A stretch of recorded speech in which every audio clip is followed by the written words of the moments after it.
వాని వాని క్రియల చొప్పున వానికి జీతం అనేది ఉందంట. నేను త్వరగా వచ్చుచున్నానని చెప్తున్నాడు.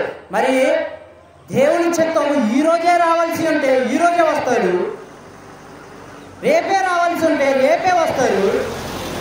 మనం సిద్ధపాటు కలిగి ఉండాలి. మన యొక్క క్రియల్ని ఆయనకి కనపరిచేవారుగా ఉండాలి. దొంగ క్రైస్తవుల వలె ఉండకూడదు. దొంగ క్రైస్తవులు అన్యులు చేయు ప్రతి ఒక్క నీచ కార్యములు, వ్యర్థమైన కార్యములు, వ్యభిచారము, లేకపోతే త్రాగుడు, తిరుగుడు, బూతులు, అల్లరితో కూడిన ఆటపాటలు ప్రతీది చేస్తున్నాం కదా. మరి ఎంతమంది దేవుని యొక్క సువార్తను ప్రకటించడానికి రెడీగా ఉన్నారు?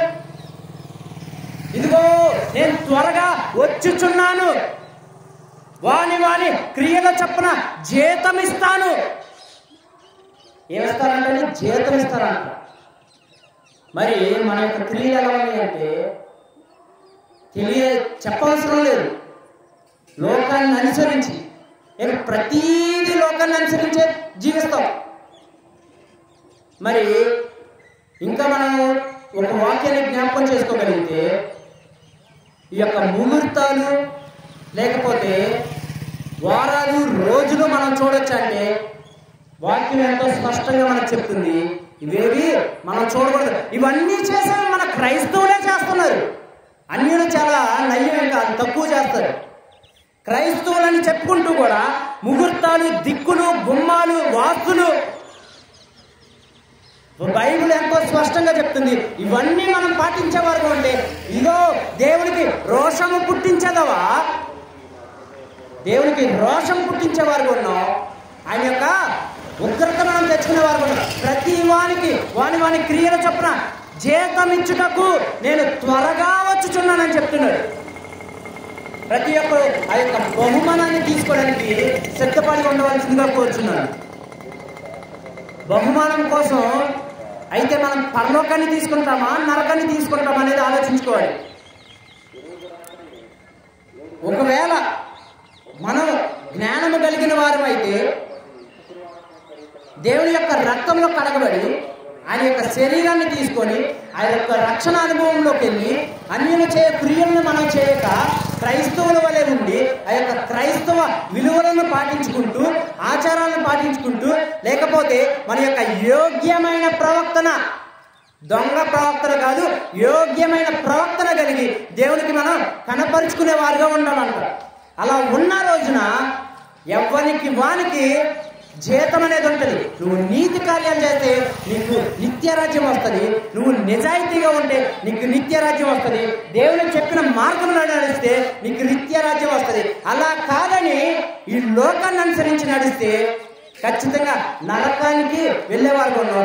మరి ముఖ్యంగా ఇంకొక మాట ఏంటి అంటే ఆయన యొక్క శరీరముని, ఆయన యొక్క రక్తముని మనం తీసుకునేవారుగా లేకపోతే, ఆ యొక్క శరీరాన్ని మనం తినేవారుగా లేకపోతే, ఆయన యొక్క రక్తాన్ని మనం తాగేవారుగా లేకపోతే నిశ్చయంగా చెప్తున్నా మనం నరకానికి వారసులుగా ఉన్నాం.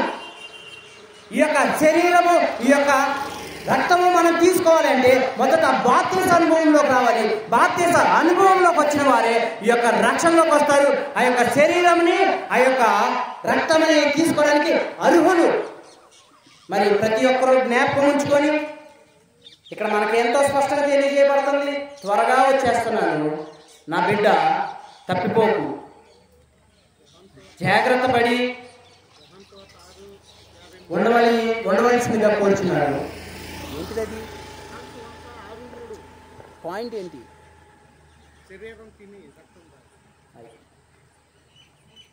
మరి పార్వపల్లి గ్రామస్తులు నాకు తెలిసి ఈ యొక్క వాక్యం అన్ని ఇళ్ళకి చేరే ఉంటుంది. విన్నవారు ధన్యులు, వినని వారు వాళ్ళ విజ్ఞతకి వదిలేస్తున్నారు. ఎందుకంటే చాలామంది లోకానికి, లోక ఆశలకి లోబడిపోయి ఉన్నారు. కానీ దేవుడు మనకి శరీరం ఏర్పరిచేది కాబట్టి, ఆ శరీరంలో ఆత్మ ఉంది కాబట్టి ఆ ఆత్మని పర్వతానికి తీసుకెళ్ళాలనేది ఆయన యొక్క చిత్తమై ఉంది. కాబట్టి లోకాచారాలు పాటించుకోకుండా మన యొక్క ప్రవర్తన అనేది యోగ్యముగా ఆయనకి సమర్పించుకుంటే ఆయన మనకి పరలోక రాజ్యాన్ని నిశ్చయముగా ఇస్తాడు. దేవుడి కొద్ది మాటలు దీవించడు గాక. ఆమేన్.